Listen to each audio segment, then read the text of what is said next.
Bom dia, pessoal, a todos.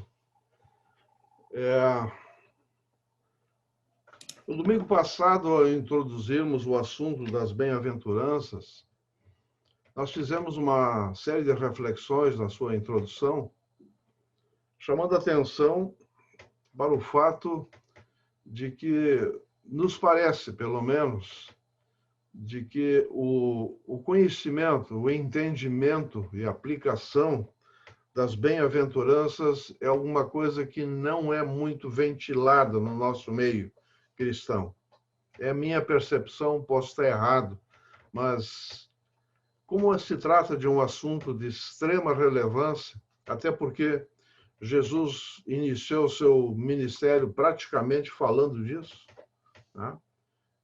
Trazendo para nós, como dizia lá, a fórmula para sermos felizes. A fórmula para sermos felizes. Na realidade, bem-aventurados significa felizes, né? Fizemos uma ênfase muito grande sobre esta primeira bem-aventurança, sobre os humildes de espírito, porque acentuamos que esta bem-aventurança é a chave para as demais.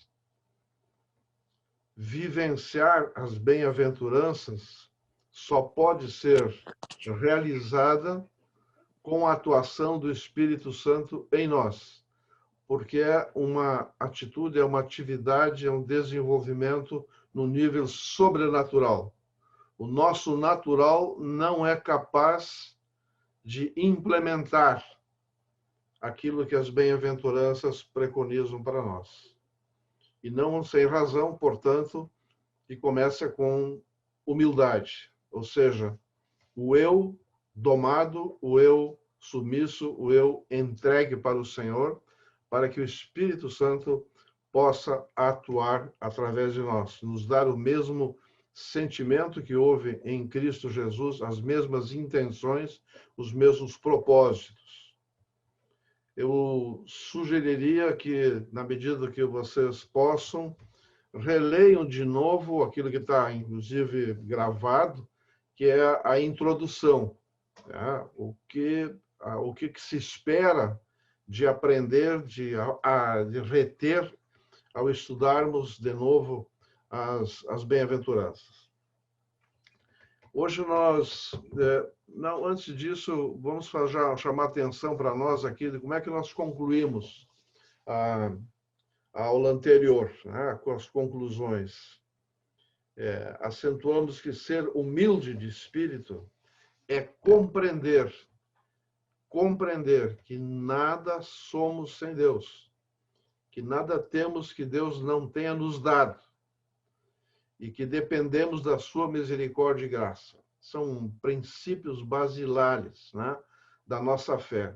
Nada somos, que nada temos que Deus não tenha nos dado, portanto, não há do que se gloriar, tá?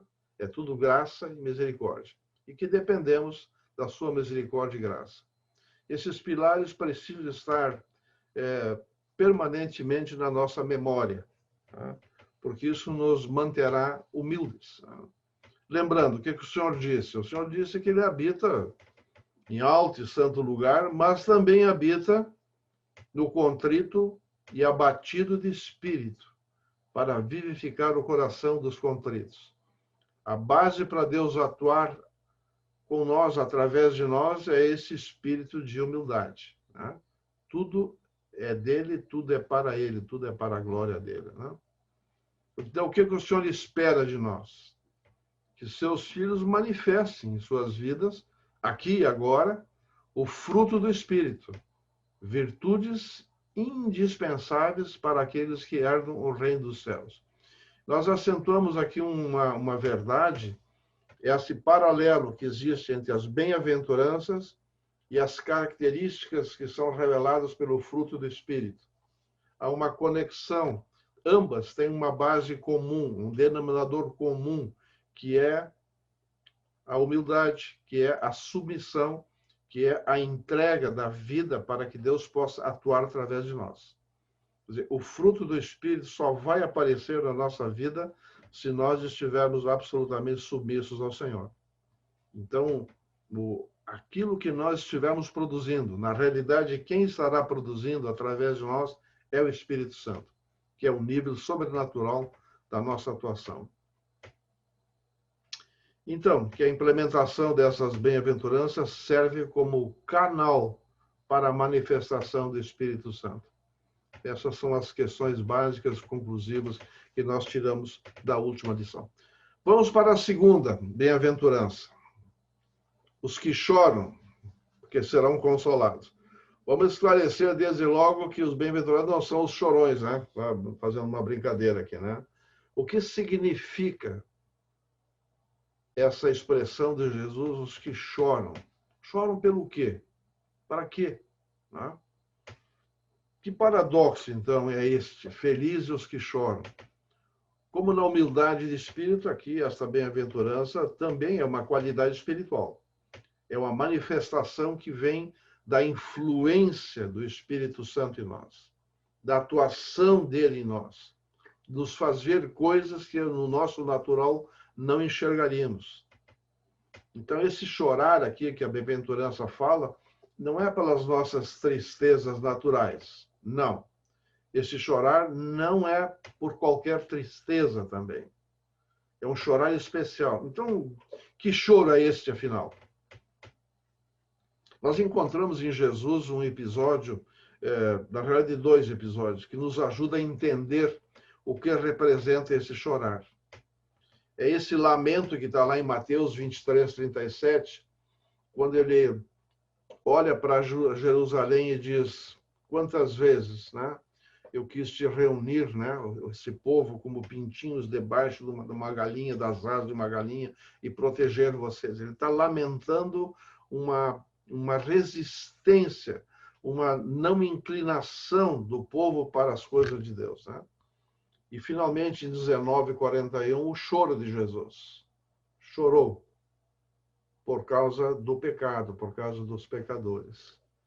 Então, aqui não é um choro de simplesmente tristeza qualquer, não. É porque ele sabia, entendia, se empatizava com o Pai, de que essas pessoas que não queriam se voltar para Deus estavam perdidas.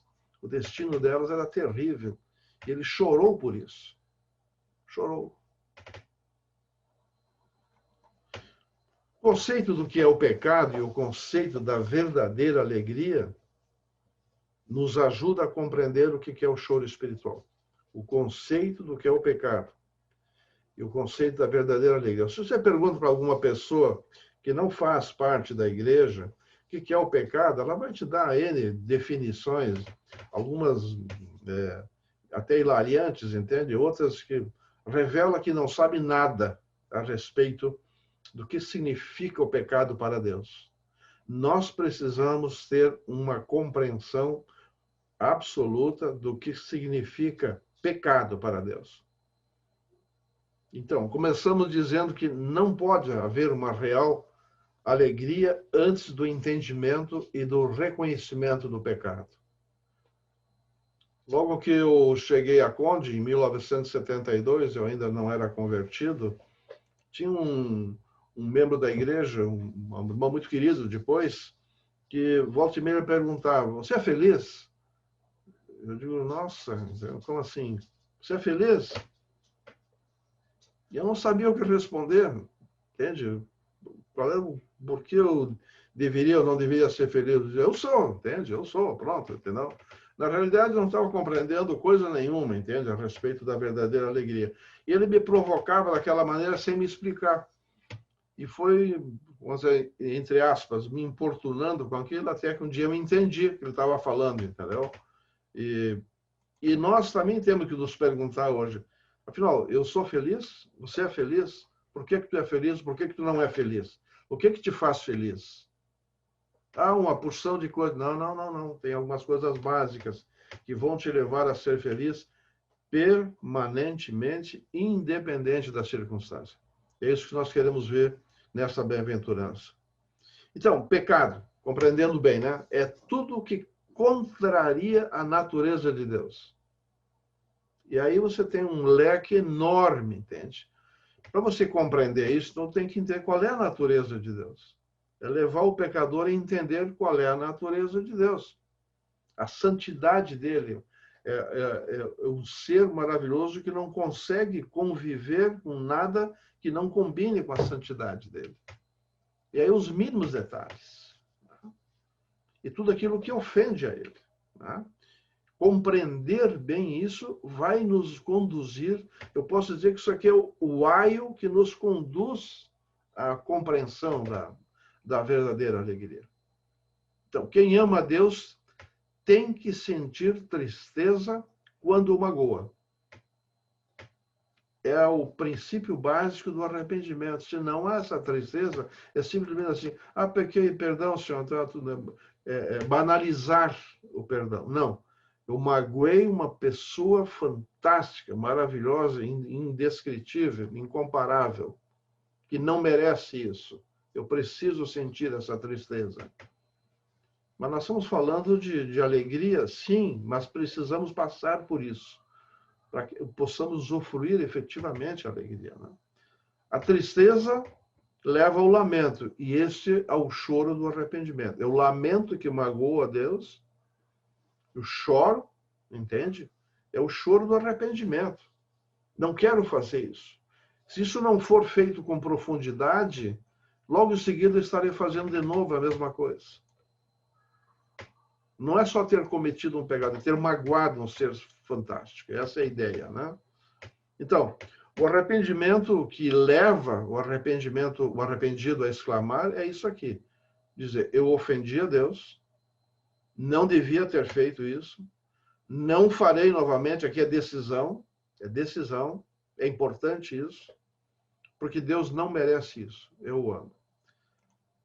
Às vezes é possível, irmãos, que a gente faça orações transferindo para Deus uma decisão.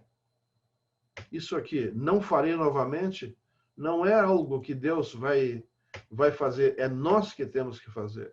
É o deixar. Pode ser que possamos passar por cima disso, não enfrentar essa decisão. Ela é importante. Decisão. E a decisão consciente, autêntica, Deus vai abençoar e vai nos capacitar a não fazer de novo. A força vem dele, mas a decisão é nossa. Depois vem a alegria da misericórdia, do perdão e da comunhão com Deus. A alegria que as coisas do mundo produzem, a gente sabe, é passageira. O diabo promete e não entrega. Ou se entrega só uma parte e a outra depois ele fica dando risada, né? Da nossa fraqueza de ter sido nos deixado seduzir pela proposta dele. Né? Essas alegrias superficial ou artificial, logo em seguida a gente identifica. Poxa, entrei de novo numa furada, né? Quer dizer, entendi que podia ser feliz com essa coisa que eu ia praticar e na realidade agora eu tenho um amargor, né, dentro de mim. Fiz uma coisa errada. Né? A alegria do arrependido, no entanto, é perene. Alegria do arrependido. Coisa boa, me arrependi, eu magoei, agora eu estou de bem com Deus novamente. Isso é permanente, não é efêmero, não passa logo. Temos que, naturalmente, realimentar sempre o nosso arrependimento diariamente, porque temos N coisas durante o dia para nos arrepender. Pequenas coisas. Vamos ser bem sensíveis, né, irmãos? Desenvolver uma sensibilidade de não magoar este ser que nos criou, que nos conduz, que nos tem um destino previsto maravilhoso. Né? O arrependido sabe que Deus é misericordioso. É interessante a gente se flagrar pensando nisso, eu devo ser misericordioso, é verdade. Então. Mas Deus nos dá um padrão muito além, às vezes, que a gente possa estar entendendo. A Bíblia diz que Deus tem prazer em exercer misericórdia. Ele não só exerce, ele tem prazer em fazê-lo. Aí é de se perguntar, eu ajo assim? Eu, quando exerço a misericórdia, quando eu faço isso, tá bem, a misericórdia com esse irmão aí e tal. Não, prazer em exercer a misericórdia. É um padrão altíssimo. Né? Capaz? Sim, capaz. Capacitado por quem? Pelo Espírito Santo, de novo. É ele que nos habilita a viver dentro desse padrão. Não é natural. Então, sabe que o seu arrependimento o habilita a comunhão com Deus. Pecamos? Sim. Lamentamos? Sim. Choramos porque fizemos? Sim. Nos arrependemos, portanto? Sim. Temos a expectativa que Deus é misericordioso? Sim. Ele vai nos perdoar? Sim. Coisa boa. Estou em comunhão de novo com Deus. Restaurado. Como Deus diz, né? Não me lembrarei dos pecados que foram devidamente confessados com arrependimento autêntico, né? É um lenitivo, é uma coisa fantástica nisso. Eu acho que todos nós já passamos por uma experiência, temos pecado em alguma coisa, enxergado que fizemos, como se diz na gíria, pisado na bola, agora nos arrependemos e podemos voltar para Deus. Está sempre esperando por nós. Algo indescritível, né? Que pode conduzir a nossa alegria perene, né? A tristeza com inclinação natural para as coisas que não agradam a Deus. Tristeza em face da inclinação natural para as coisas que não agradam a Deus. Isso está presente em nós. O inimigo foi ferido, mas não está morto. Ele ainda está atuando em nossas vontades, né? E temos que estar atento para as armadilhas que ele prepara para nós. Paulo entrava em tristeza quando contemplava a santidade de Deus e, em paralelo, a vida que Deus esperava dele, que ele vivesse. Ele comparava algo perfeito e a vida dele. E aí ele exclama isso aí: o bem que quero fazer, não faço. Faço o que não quero ou não devo fazer. Desventurado o homem que sou. Quem me livrará desse corpo? Ele está aqui fazendo um lamento, né, de que a inclinação natural dele é para as coisas que não combinam com a santidade de Deus. Lamenta, lamenta. Eu insisto nessa palavra porque ela é muito importante para o nosso arrependimento autêntico. Sem o lamento, podemos ter um arrependimento burocrático. Burocrático. Não é para isso. Deus não quer esse arrependimento burocrático, né? Nessas afirmações aí, Paulo está chorando espiritualmente. Está lamentando profundamente. Afirmou isso com relação, não apenas uma fase da vida dele. Ele teve essa consciência durante toda a sua vida. Daí porque a humildade dele, a dependência do Espírito, era próximo do absoluto. E não vamos esquecer que Paulo, naturalmente, ele tinha o temperamento predominante de colérico. E colérico, se você vai olhar lá a lista das coisas positivas, das coisas negativas, o colérico, no seu aspecto negativo, é insensível. Insensível. Mas Paulo transformou tudo isso, ou melhor, o Espírito Santo transformou essa inclinação natural dele para as coisas sublimes.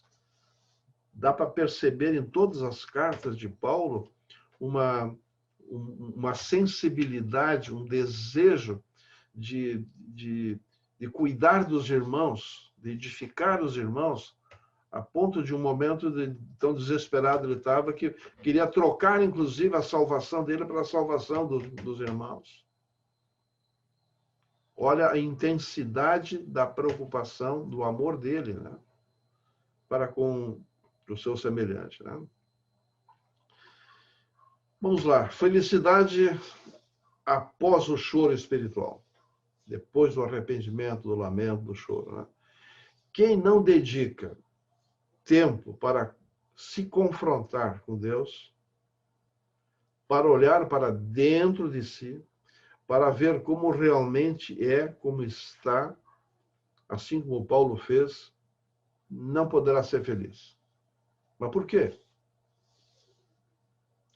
Porque a introspecção, a volta para dentro de si mesmo, o autoexame, produz exatamente o que estamos falando: o lamento, o choro, o arrependimento e, finalmente, a alegria do perdão. e a comunhão com Deus. É um reconhecimento de que eu não sou o cara, eu não posso me achar, entende? Como se diz na gíria, não me acho. Eu sei o que eu sou, Deus me mostrou o que eu sou, e eu não quero ser essa coisa, entende, natural em mim, eu quero ser o que Deus espera de mim. Então, a introspecção nos leva mais uma vez a entender a graça e a misericórdia de Deus. E, consequentemente, a gratidão, né? Que deve estar permanentemente em nós. Né? Gratidão. O choro por causa dos pecados dos outros. Jesus chorou por causa dos pecadores. Vimos antes, né, na passagem lá em que ele olha para os habitantes de Jerusalém e lamenta. Né? Lamenta. Estão se perdendo. Não vão estar comigo e com o Pai na eternidade. Lamenta. Uma vez um pastor pregando para nós, eu não lembro em que ambiente, mas ele dizia assim, eu subi no topo, na cobertura de um prédio muito alto aqui em Porto Alegre e olhei para aquela população toda, parecia um formigueiro. Eu pensei, nossa, quantos destes não estarão na eternidade com Deus? O que dá para fazer para recuperar, salvar, resgatar, né? Uma visão dos perdidos, né? Ela tem que estar presente em nós. Se não estiver presente em nós, nós não estamos com o mesmo sentimento que houve em Cristo Jesus. Não está havendo a preocupação. Deus quer que nós tenhamos essa preocupação, afinal, nós somos os embaixadores. Né? Quem vai pregar a palavra? Nós. Nós que temos que levar as boas novas. Né? Quando? Em todo o tempo. Em toda e qualquer circunstância, aproveitando todas elas, não nos intimidando. E às vezes com prejuízo de alguma coisa, até material, ou do tempo que nós tivemos, mas não importa. Vem em primeiro lugar este amor pelos perdidos. Né? Ele sabia qual era o destino dos que não se arrependessem. E daí o lamento. Né? É uma criatura de Deus, né? Não é criatura. Criou e, no entanto, não vai estar com ele. Ele não é indiferente. Não é. Jesus não foi indiferente. Chorou por isso. Nós temos que aprender a ter essa mesma determinação, vontade, propósito de falarmos para todos quantos estão ao nosso redor, né? A respeito do amor de Deus, da misericórdia, da sua graça.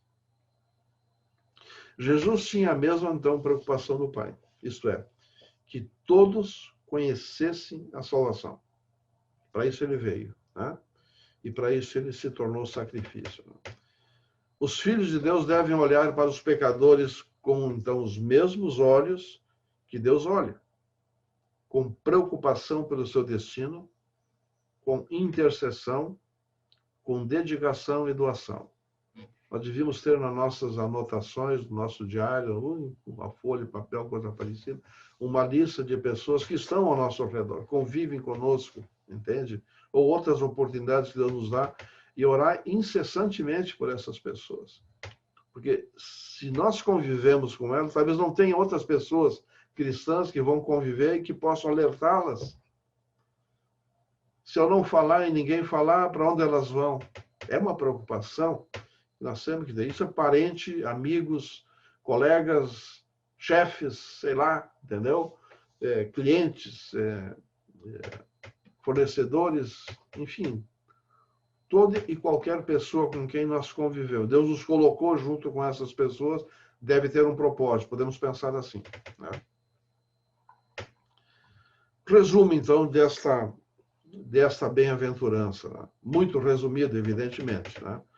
Precisamos compreender o que é o pecado para Deus. Compreender. Precisamos enxergar a condenação que espera os pecadores não arrependidos. Enxergar bem isso aí. E lamentar, chorar e interceder para que se arrependa.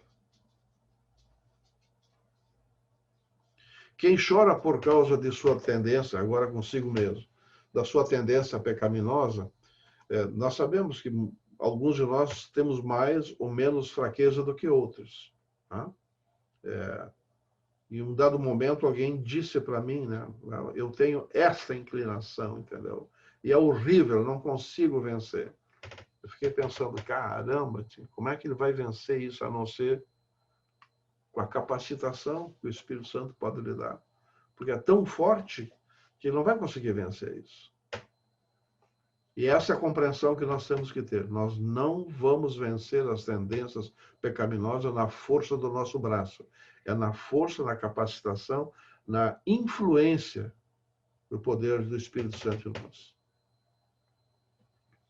Mas ver essa visão de como nós magoamos a Deus quando nós cedemos a essas tendências, ver isso, como isso magoa a Deus, é um caminho...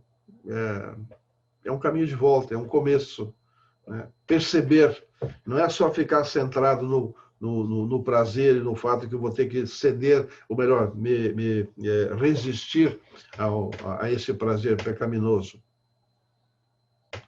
Mas lembrar o quanto isto não combina com a natureza de Deus, entende? E quanto isso magoa a Deus.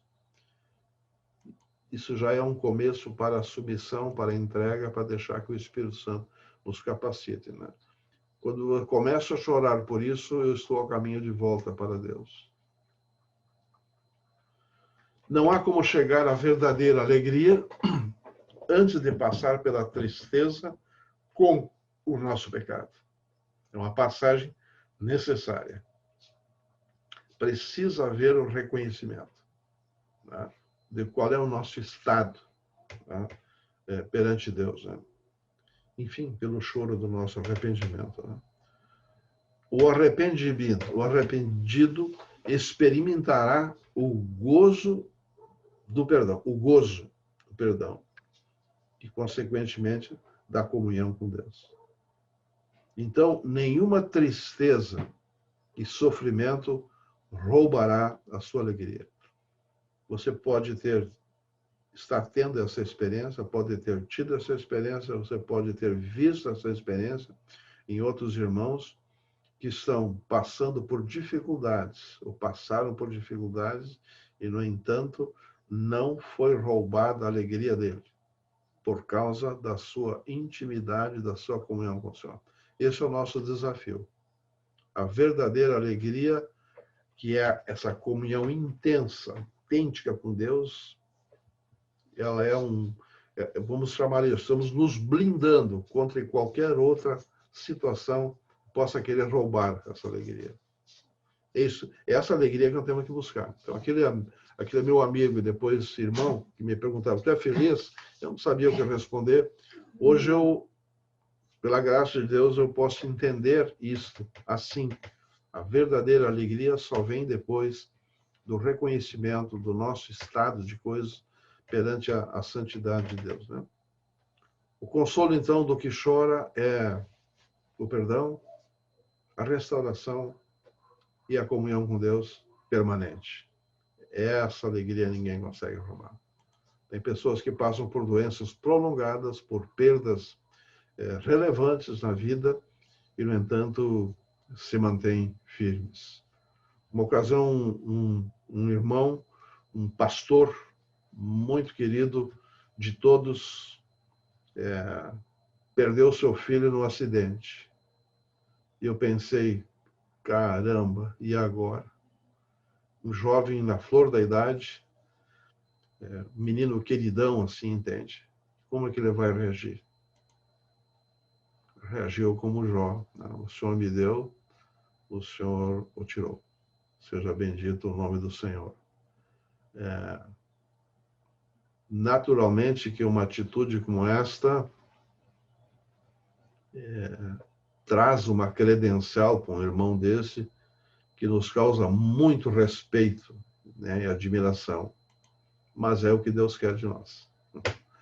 Não é para super crentes essa fórmula. É para nós todos. Né? Todos temos que passar por isso se quisermos ser realmente felizes. Né? E a tônica aqui, de novo, percebam?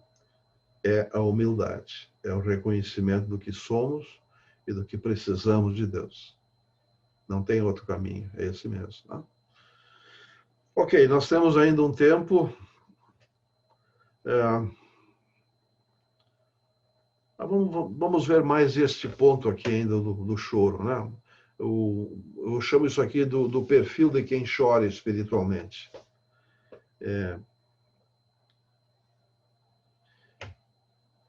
Ele tem a visão perfeita de que Deus é misericordioso. Ele não merece nada. Entendeu? O que ele tem, o que não é atribuído a ele é por misericórdia de Deus. Tem a perfeita compreensão disso. Ele vê os efeitos, então, perniciosos do pecado, enxerga os malefícios disso, chora pelos seus pecados e pelos dos outros. Esse é o perfil de quem chora espiritualmente. Ele abomina, denuncia e combate o pecado. Ele não silencia, ele não pactua com o pecado. Ainda que seja no seu ambiente familiar, ele diz, sinto muito, mas eu não posso compactuar com isso. Você está errado, você precisa ser modificado.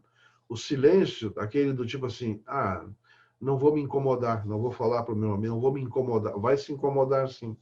Deus quer que você se importe. Se importe. Fale. Fale como? Fale com amor. Fale firme, mas com amor. Mas não deixe de falar, não deixe de exortar. Ele é com o perfil ele é compenetrado, ele é equilibrado, ele é íntegro, é transparente, porque ele já se viu como é, não tem nenhuma vaidade, nem demonstra isso. Ele é singelo. Esse é o perfil de quem já se reconheceu, já se identificou, né? Demonstra permanentemente a alegria que vem da sua comunhão com Deus. Às vezes a gente pergunta para um irmão que está passando por uma dificuldade, não, está como Deus quer, está tudo bem. Né? Esse tudo bem é baseado nisto. Está tudo bem? Tudo bem como Deus quer. Pronto. Né? Tranquiliza o seu coração. Né? E não passa adiante nenhum sentido de autopiedade, coisa parecida, que é horrível quando a gente faz isso. Mas é fruto da nossa natureza quando a gente assim, desliza para esse tipo de sentimento. Né?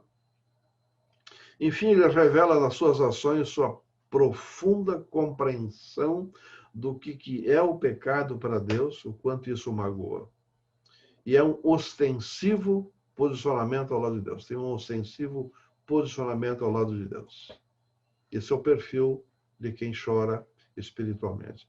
Depois, quando vocês tiverem gravado isso aqui, podem ver essas passagens que falam sobre essa questão de chorar e a ansiedade por libertação. É muito interessante essas passagens.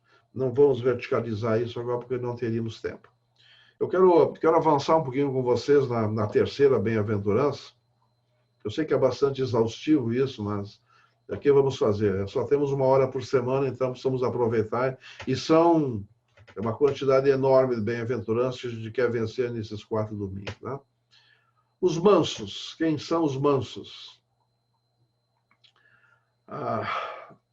Na evolução das bem-aventuranças, a primeira, a segunda, agora a terceira, pela ordem, elas progressivamente vão se tornando mais difíceis. Na primeira está a consciência da própria debilidade, dependência. Não somos capazes de viver a vida que Deus nos propõe, a não ser com a ajuda do Espírito Santo. Essa compreensão é muito importante. Provavelmente, para não dizer certamente, você já tem, mas sedimente bem isso, entende? Não somos capazes de viver a vida cristã a não ser com a ajuda do Espírito Santo. Não é na força do braço. Já na segunda bem-aventurança, lamenta-se a inclinação natural obstinada para o mal. Lamento. Nessa terceira, a admissão de que os outros me chamem de pecador. Não me importa que alguém me aponte um erro, eu não vou me exacerbar, ficar irritado, porque eu sei que sou um pecador, ou suscetível ao pecado a cada momento. Sem ressentimento, se alguém me exortar, porque já estou bem consciente da minha inclinação para o mal. É uma maneira de a gente se preparar para receber uma exortação de alguém.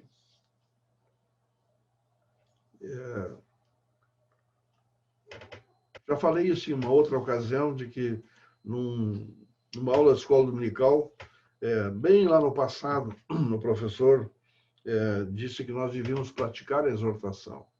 E aí a gente, bom, mas como é que a gente exorta os outros? Ele diz, não. Começa pedindo que os outros te exortem, para você treinar a tua humildade. Peça, porque dificilmente, ao natural, a gente percebe isso, as pessoas não vêm para a gente exortar porque, entre aspas, não querem se incomodar. Mas se você pedir para a pessoa, ela vai dizer, tem certeza? Você quer? Entende? Então vai lá, então, te prepara. Não é bem assim, né, irmão? Eu acho que quando você pede para alguém para ser exortado, essa pessoa vai compreender a tua sinceridade e ao natural, é previsível que ela vai fazê-lo isso com muito carinho, para não te machucar. Mas é importante. É assim que a gente treina também a nossa humildade, né? Ouvir o que a gente não gosta de ouvir, né? Entende? Mas precisa, porque às vezes a gente não se conhece o suficientemente. E os que vivem ao nosso redor são capazes de enxergar coisas que talvez a gente não tenha enxergado ainda em nós.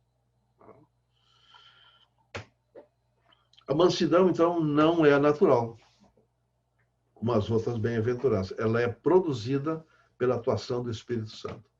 Verdade que precisa estar bem cristalizada em nós. Né? O que não é a mansidão? Também é importante a gente ver. Não há indolência, do tipo assim, tá tudo bem, não, nada me incomoda. Ser super gentil, tal, por qualquer coisa, ainda quando não enseja isso. A pessoa quieta, acomodada, tímida, como ele é pacato e tal, tá? Busca a paz a qualquer preço, faz qualquer coisa para manter a paz. Nada disso. Isso não é mansidão. Logo nós vamos ver o exemplo de Moisés, que dele foi dito que era o homem mais manso que existia. E ele diz assim, nossa, Moisés? Aquele que tirou lá o pessoal do Egito? Aquele que afrontou o faraó? Mas como é que ele fez isso? Já vamos ver. Nele, vamos ver uma atitude de mansidão como Deus espera, né? A mansidão é compatível com força de caráter, sim, nós temos que desenvolver um caráter segundo a natureza de Deus. Tem autoridade, tem poder, pela maneira como ele se comporta, humilde, dependente de Deus. Veemência na defesa da verdade, porque ele já compreendeu o que ela é e o quanto ela vale. E audaz na força do Senhor. Na força do Senhor, com licença, estou indo. Certo? O senhor vai comigo? Então, deixa comigo, eu vou, entendeu? Mas na tua força. Se o senhor não for comigo, eu não quero ir. Essas expressões que eu estou pedindo emprestado aqui de Moisés, né? Mas é ele que, já que ele era digamos assim, o suprassumo dos mansos, vamos sempre invocar a atitude dele, né? Então, ser manso não é só a habilidade de reter ou conter a língua, né? É adquirir um estado de graça e submissão que nos habilita a não sermos maldizentes ou iracundos, ou digamos até assim, precipitados. Estaremos sempre olhando as coisas do ponto de vista de Deus. É o que já se deixou domar por Deus. Domar não é uma expressão que a gente percebe, né, nos textos bíblicos, mas eu gosto dela. Estou entendendo o que é domar, né, irmãos? Eu falei outro dia de como é que se doma um cavalo chucro, selvagem, né? Ele não quer ser montado de jeito maneira. Mas aos poucos ele vai sendo treinado de tal maneira que passa a gostar. Ele já não reivindica tanto a independência dele e acaba abdicando da independência dele porque encontra um parceiro, alguém que ensina ele a outra forma de caminhar, de trotear, de saltar, de caminhar, enfim, né? esse parceiro é fantástico para ele, né? Cria-se uma interação entre o cavaleiro e o cavalo notável. Eu gosto dessa visão, porque é exatamente isso para nós. Nós, enquanto não convertidos, somos rebeldes, né? Queremos a nossa independência, o nosso eu é importante. Aí chega alguém e diz assim, laça o meu eu. Puxa, ele diz assim, vai numa outra cadência agora. Eu vou te mostrar outros caminhos, outras formas de você trotear, né? E aí, de repente, a gente olha, que coisa boa, né? Que loucura, quando eu estava longe de Deus, né? Agora eu sou guiado por Ele, né? Em resumo, o manso não se orgulha de si mesmo, nem se vangloria, não exige nada para si, não se melindra. Deixa eu me dizer uma coisa aqui de Moisés também, nesse aspecto, não exigir nada para isso. Nós sabemos que Moisés não entrou na terra prometida. Deus disse, você não vai entrar. Você fez uma coisa errada, entendeu? Moisés ouviu isso, que iria não só não entrar, como iria morrer. Isso em pleno vigor. Tá? Aliás, nós homens gostamos muito dessa passagem, né? Viveu 120 anos como se fosse jovem ainda, né? É uma expectativa hoje difícil de alcançar. Mas a expressão de Moisés, quando viu isso, é notável. Você não vai encontrar lá um lamento. Como, senhor? Eu não vou poder entrar, mas eu vou morrer agora? Nenhum. O que ele disse? O que ele disse? Ele disse, Senhor, então temos que escolher um outro líder para conduzir o teu povo. Olhou as coisas do ponto de vista de Deus, da obra de Deus, daquilo que tinha a ser concluído. Não pensou em si, pensou em ser bem sucedido, alguém que fosse nomeado para dar continuidade ao ministério que Deus deu para ele. Isso é uma lição fantástica para todo e qualquer líder, né? Que deixe alguém preparado, que se preocupe em encontrar alguém que possa dar sequência, né, àquilo que ele vinha fazendo, e não consigo mesmo. Fantástico isso. O manso não se melindra facilmente, tá? Não permanece em atitude defensiva, não se preocupa com o que os outros dizem a seu respeito. Na verdade, ele se importa com o que ele é, com o que ele pensa a seu próprio respeito, de acordo com o que Deus lhe revela. É essa intimidade, é isso que importa para ele. Não fica preocupado, não vou fazer isso porque o outro vai dizer aquilo, aquele outro. Nada disso. Ele tem convicções. A atuação do Espírito Santo para produzir essa mansidão é nisso que nós chegamos. Tá? Então, esse manso não vive se protegendo. Não tem pena de si mesmo. Não tem por que ter pena. Ele sabe que merece toda e qualquer situação difícil que Deus possa lhe impor. E se não acontece é por pura misericórdia. Né? Não vive dizendo está difícil, ou não me compreende, eu não consigo. Ele vai dizer sempre, tudo posso naquele que me fortalece. Tudo posso. Vive como se não tivesse direito ou merecimento algum. Ele tem a compreensão disso. Fixa aqui. Né? Não fica melindrado, muito menos com Deus. Tá? Que Deus vai sempre conceder aquilo que é oportuno, que é bom, de acordo com os pensamentos dele, né? E aqui a gente traz a expressão de Romanos 8, 28, né? Sabemos que todas as coisas colaboram para o bem daqueles que amam o Senhor, né? Sabemos? Sim, conhecemos, mas internalizamos? Esse é o ponto, tá? Não basta só saber, tomar conhecimento, mas sim chamar para si o conhecimento, internalizar, incorporar no nosso modo de pensar e reagir, né? Mais ainda, ele se admira como Deus e os homens possam lhe proporcionar qualquer bem ou favor, considerando o que ele é, pensa, age e reage.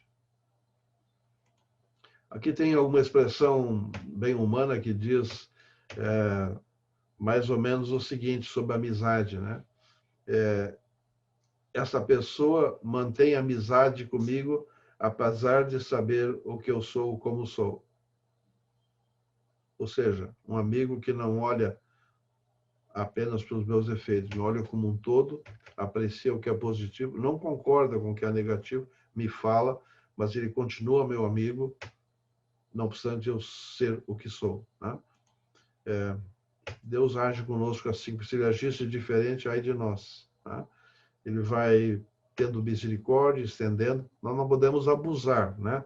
É melhor dizendo, não podemos banalizar a misericórdia de Deus. Temos que valorizá-la a cada instante, não deitar a cabeça no travesseiro sem lembrar disso e agradecer.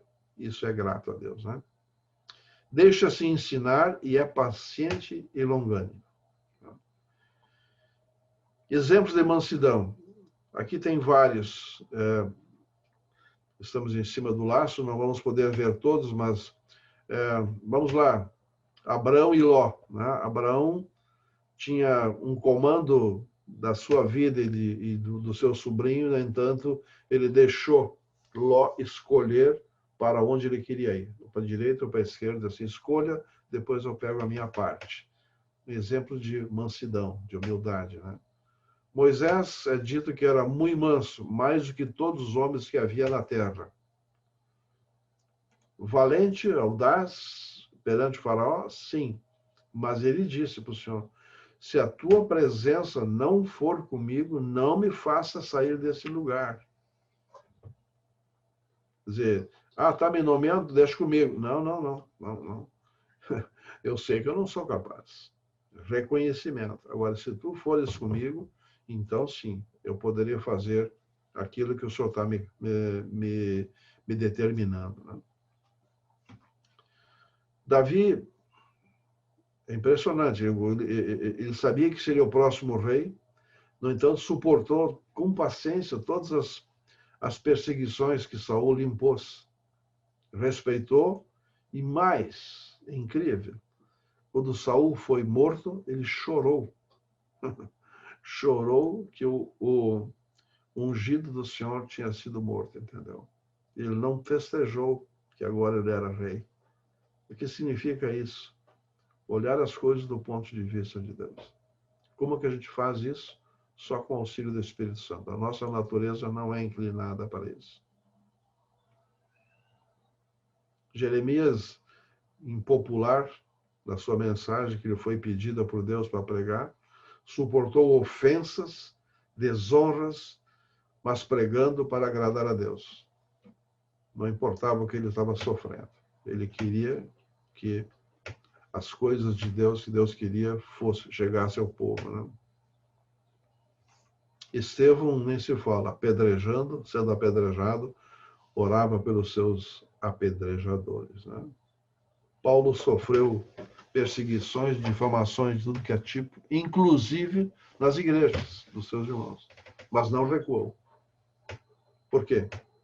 Porque em nada considerava a vida preciosa para ele mesmo, contanto que ele pudesse pregar a palavra. É esse sentimento, né? Tende em vós o mesmo sentimento que houve em Cristo Jesus. Qual é o sentimento esse? De salvar tantos quantos possíveis.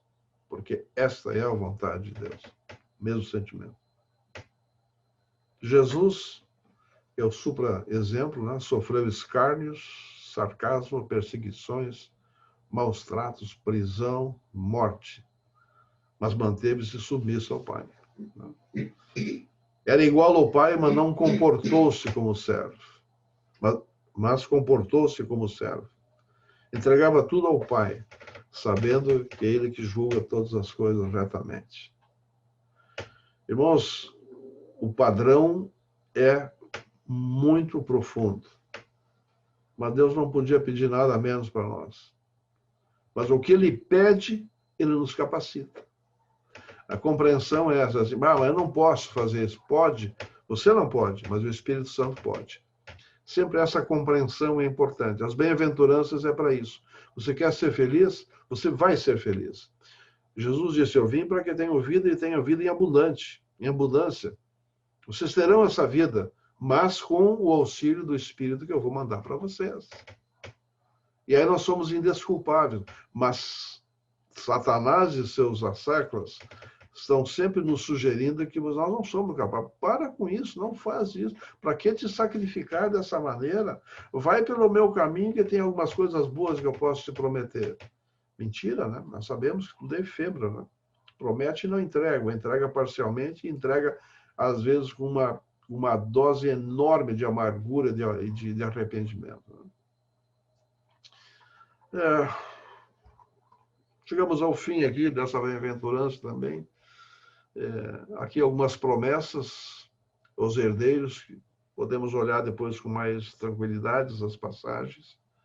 Não há tempo para isso, mas são muito importantes que a gente reveja isso tudo aqui, que a promessa para os que vão herdar a terra são para os mansos. São para os mansos. Né? Coincidentemente, este fruto, essa característica do Espírito Santo, mansidão, também está entre o fruto do Espírito Santo. Né? Há um paralelo, né, que se complementa. Né? Se vivemos pelo Espírito, andemos também pelo Espírito. Conclusão. Jesus nos convida, mais do que isso, nos exorta. Vinde a mim, todos que estáis cansados, e eu vos aliviarei. Você já te pegou dizendo assim, estou cansado, cansado, cansado. Sabe qual é a passagem apropriada para isso? Esta. Toda vez que você for surpreendido, ouvindo de você mesmo, estou cansado. Quando o cansado não é só fisicamente, é psiquicamente, com as dificuldades da vida. Isso aqui venha à sua mente. Mas assim, mas como é que eu vou me lembrar disso? Pode ter certeza que vai vir. Toda vez que eu digo isso para mim mesmo, vem esse versículo na minha cabeça. Aí eu digo, Rude, para, que eu vou descer dessa tua viagem aí de dizer que está cansado. Jesus pode aliviar. Ele pode, porque ele diz, fiquem comigo. Fiquem comigo, jugo, né? Eu não gosto do boi, né? De uma canga, né? Fiquem comigo, que eu sou treinado, sou manso, sou humilde e vou te conduzir com segurança para onde você deve ir e como deve ir. Decore esse versículo aqui, que é muito importante, porque todos os dias nós somos acossados, né, por essa tendência de... Porque a vida está nos impondo situações difíceis, mas com Ele nós podemos ir e chegar aonde Ele quer que nós cheguemos. Né? Vamos lembrar que fomos resgatados por um preço elevado, que pertencemos a Ele e que nós contamos com Ele. Ele é o nosso Senhor, nós somos o servo e temos que servi-lo com muita alegria, que nada pode ser roubado, né? Nenhuma tristeza pode roubar nossa vida. Precisamos deixar que o Espírito Santo nos use plenamente. Concluímos assim esta terceira bem-aventurança. Temos bastante material pela frente. Revisem, olhem de novo lá a primeira lição. A gente fala de aula, né? Eu não estou dando aula, eu estou compartilhando com vocês as reflexões que a gente fez. Não estou deitando cátedra aqui nenhuma, entende? Mas eu insisto que é difícil nós vivermos uma vida alegre sem conhecermos profundamente e termos capturado para nós esses princípios que Jesus trouxe como fórmula para sermos felizes. Não há outra fórmula. O que o mundo oferece está fora da casinha, entendeu? É isso aqui. Então, aprofundemos isso, peçamos para Deus que nos mostre em nós coisas que talvez a gente não conheça ainda, em nós mesmos, né? Para que possamos nos arrepender, nos adaptar, nos nivelar com os pensamentos de Deus. Tá? Encerramos assim mais um domingo, 10 horas e 1 minuto. Tá bem? Quero orar com vocês ainda para encerrarmos isso, então, do modo que é esperado pelo Senhor. Né? Pai amado, nós te agradecemos que a tua palavra é tão rica tão espetacular, tão apropriada para podermos vencer as coisas que este mundo nos quer impor. Te agradecemos por essa pregação fantástica de Jesus, que nos concedeu a forma de sermos felizes, sermos alegres, na forma como o Senhor tem querido para nós. Obrigado pela participação de tantos quantos estão aqui ouvindo esta mensagem. O que nós te pedimos é que o teu Santo Espírito atue em cada um dos que estiveram aqui nesta manhã e daqueles que ainda vão ouvir essa mensagem, que haja uma profunda intromissão do teu Santo Espírito na mente dos irmãos, para que compreendam toda a extensão, a importância dessas advertências e promessas que Jesus nos trouxe com as bem-aventuranças. E possamos ser assim melhorados, transformados em tudo aquilo que o Senhor tem previsto e programado para que nós sejamos. É a nossa oração, agradecidos em nome de Jesus. Amém.